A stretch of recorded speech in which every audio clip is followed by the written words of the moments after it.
नमस्कार आदाब दोस्तों। तो चलिए आज फिर हम आप लोगों के लिए लेकर आ गए हैं देश और दुनिया की तमाम ताजा बड़ी खबरें, ब्रेकिंग न्यूज हेडलाइन, एक एक करके तमाम बड़ी खबरें आपके सामने रखेंगे। सबसे पहली और बड़ी खबर में हम आपको बताएंगे कि नागरिकता संशोधन कानून को लेकर के उत्तर प्रदेश की योगी सरकार को कोर्ट से बड़ा झटका लगा है। कोर्ट ने योगी सरकार के खिलाफ बड़ा फैसला दिया है। किस तरह से आगे हम आपको इस पर विस्तार से जानकारी देंगे। वहीं अगली बड़ी खबर में हम आपको बताएंगे कि पश्चिम बंगाल में होने वाले 6 सीटों के उपचुनाव को लेकर के अभी चुनाव आयोग की तरफ से एक बड़ी खबर सामने आ रही है, इस पर भी जानकारी देंगे। वहीं अगली बड़ी खबर में हम आपको बताएंगे कि दोस्तों पेगासस जासूसी मामले पर अब जो है सुप्रीम कोर्ट ने एक बड़ा फैसला लिया है। किस तरह से, इस पर भी आगे जानकारी देंगे। वहीं अगली बड़ी खबर में हम आपको बताएंगे कि बंगाल के अंदर दिलीप घोष को बीजेपी में शामिल करने की जिस तरह से कवायद चल रही थी, अब जानकारी मिल रही कि मुकुल रॉय को टीएमसी में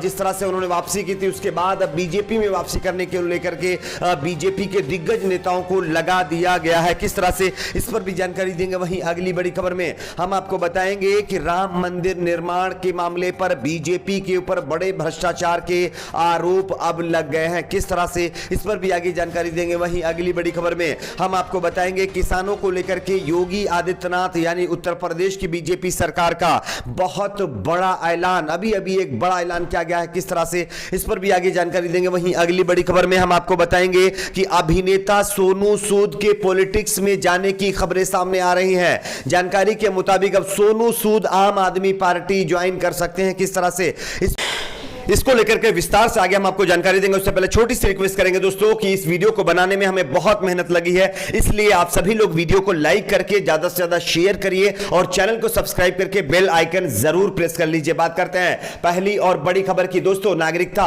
संशोधन कानून के खिलाफ अलीगढ़ मुस्लिम यूनिवर्सिटी में दिए गए डॉक्टर कफील खान के बयान पर अब योगी आदित्यनाथ और बीजेपी सरकार को इलाहाबाद हाईकोर्ट से बड़ा झटका लगा है। आप इस खबर को देख सकते हैं। गोरखपुर बीआरडी मेडिकल कॉलेज के निलंबित डॉक्टर कफील खान को भड़काऊ भाषण मामले में इलाहाबाद हाईकोर्ट से बड़ी राहत मिली है। इलाहाबाद हाईकोर्ट ने डॉक्टर कफील खान के खिलाफ क्रिमिनल प्रोसीडिंग आपराधिक कार्रवाई को रद्द कर दिया है। कफील खान ने अदालत के आदेश पर कहा है, मेरी जिस स्पीच को हाईकोर्ट और सुप्रीम कोर्ट ने कहा था कि यह देश तोड़ने वाली नहीं बल्कि देश जोड़ने वाला भाषण था, प्यार और भाईचारे का भाषण था, लेकिन अफसोस है कि जिन लोगों की मानसिकता आली और बजरंग बली में बांटने वाली हो, शमशान घाट और कब्रिस्तान में बांटने वाली हो, जाति और धर्म के नाम पर समाज को बांटने वाली हो, उन्हें मेरे भाईचारे और प्यार के भाषण का क्या मतलब है। खैर, इस मामले पर बताया जा रहा है कि नागरिकता संशोधन कानून के खिलाफ जो है 13 दिसंबर 2019 को अलीगढ़ मुस्लिम यूनिवर्सिटी में कथित रूप से भड़काऊ भाषण देने का आरोप डॉक्टर कफील के ऊपर लगा था। इसके बाद उत्तर प्रदेश पुलिस की स्पेशल टास्क फोर्स ने डॉक्टर कफील को 29 जनवरी को मुंबई से गिरफ्तार किया था और उसके बाद यूएपीए के तहत उनको जेल में डाल दिया गया था। लेकिन अब फाइनली डॉक्टर कफील खान को इलाहाबाद हाईकोर्ट ने बड़ी राहत देते हुए इनके खिलाफ जो एफआईआर थी उसको रद्द करते हुए योगी सरकार को बड़ा झटका दिया है। बात करते हैं अगली बड़ी खबर की। अगली बड़ी खबर आ रही है दोस्तों पश्चिम बंगाल में होने वाले 6 सीटों के उपचुनाव को लेकर के चुनाव आयोग की तरफ से बहुत बड़ी खबर। आप इस खबर को देख सकते हैं। बंगाल में सत्ता पर काबिज होने के बावजूद तृणमूल कांग्रेस टीएमसी की चिंता बढ़ती जा रही है। मुख्यमंत्री ममता बनर्जी को अगले 70 दिनों में किसी भी सीट से विधायक बनना होगा। ऐसा नहीं होने पर उनकी कुर्सी भी जा सकती है, लेकिन कोरोना संक्रमण के चलते अभी तक उपचुनाव को लेकर के तारीखों का ऐलान नहीं हुआ है। कल जो है टीएमसी का 5 संसदीय नेताओं का एक प्रतिनिधिमंडल डेलीगेशन चुनाव आयोग से मिला था और यह पत्र सौंपते हुए मांग की थी कि जल्द से जल्द जो है पश्चिम बंगाल में चुनाव कराए जाए, क्योंकि कोरोना का हवाला अभी तक देकर के जिस तरह से चुनाव को डिले किया गया उस पर अब कोरोना पूरी तरह से कंट्रोल है। लेकिन फिर भी अब चुनाव आयोग की तरफ से बताया गया है कि फेस्टिवल जो है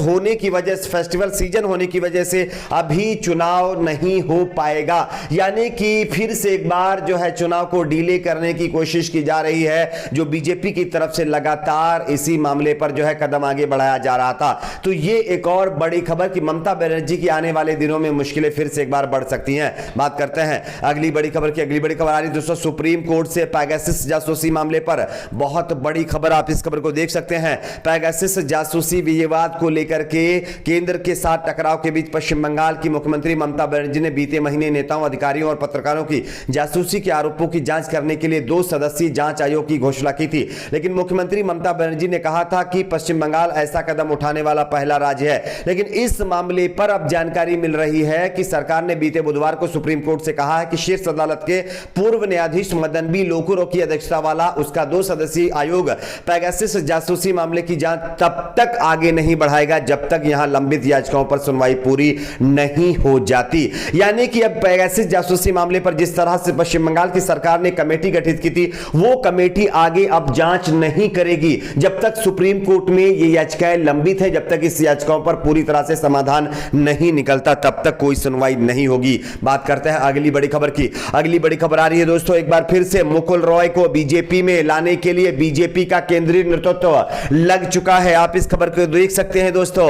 पश्चिम बंगाल विधानसभा चुनाव के बाद मुकुल रॉय बीजेपी छोड़ करके फिर से टीएमसी में घर वापसी कर चुके हैं, लेकिन अब फिर उनके बीजेपी में वापसी की अटकलें लगाई जा रही हैं। बंगाल बीजेपी के अध्यक्ष दिलीप घोष के बयान के बाद ये अटकलें और भी तेज हो गई हैं। सूत्रों का कहना है कि मुकुल रॉय बीजेपी के केंद्रीय स्तर के नेताओं के संपर्क में है। बंगाल बीजेपी के अध्यक्ष दिलीप घोष ने इस संबंध में कहा है कि मुकुल रॉय बीजेपी नेताओं के साथ संपर्क कर सकते हैं, वह उस स्तर के नेता हैं, उन सभी के साथ उनके संपर्क हैं, लेकिन उन्हें नहीं पता कि वह बीजेपी में शामिल होने के लिए संपर्क कर रहे हैं या नहीं। तो कहीं ना कहीं पश्चिम बंगाल के अंदर फिर से एक बार बीजेपी ने अपनी जो राजनीति वो शुरू कर दी है और टीएमसी के नेताओं को अपनी पार्टी में लाने का जो सिलसिला है वो फिर से एक बार शुरू कर दिया है। बात करते हैं अगली बड़ी खबर की। अगली बड़ी खबर आ रही है दोस्तों, राम मंदिर निर्माण के मामले पर बीजेपी के ऊपर बड़े भ्रष्टाचार के आरोप लगे। आप इस खबर को देख सकते हैं।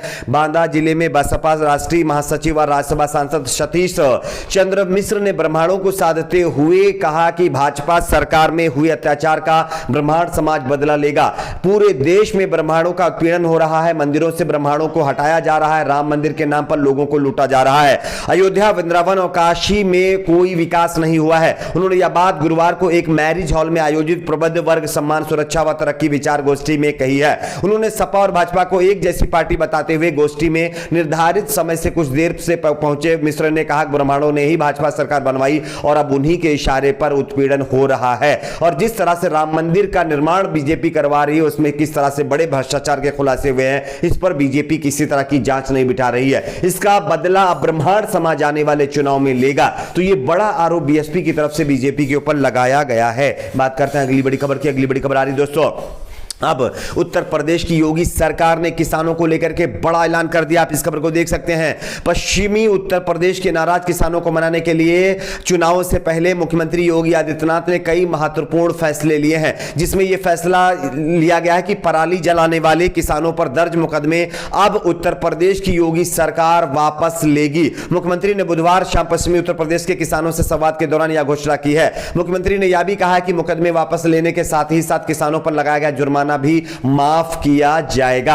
यानी पश्चिमी उत्तर प्रदेश में 104 विधानसभा की सीटें हैं, जिसको साधने के लिए बीजेपी ने अब किसानों को लेकर के इस तरह का पैतरा चल दिया है। बात करते हैं अगली बड़ी खबर की। अगली बड़ी खबर आ रही है दोस्तों, अभिनेता सोनू सूद आम आदमी पार्टी में शामिल हो सकते हैं। आप इस खबर को देख सकते हैं। जानकारी के मुताबिक अभिनेता सोनू सूद ने दिल्ली के सीएम अरविंद केजरीवाल से मुलाकात की है, कई और आम आदमी पार्टी के नेताओं से मुलाकात की है, जिसके बाद आम आदमी पार्टी ज्वाइन करने की चर्चाएं तेज हो गई हैं। आपकी अपनी इस पर क्या राय, नीचे कमेंट बॉक्स में जरूर बताइए। वीडियो को लाइक शेयर, चैनल को सब्सक्राइब जरूर करें।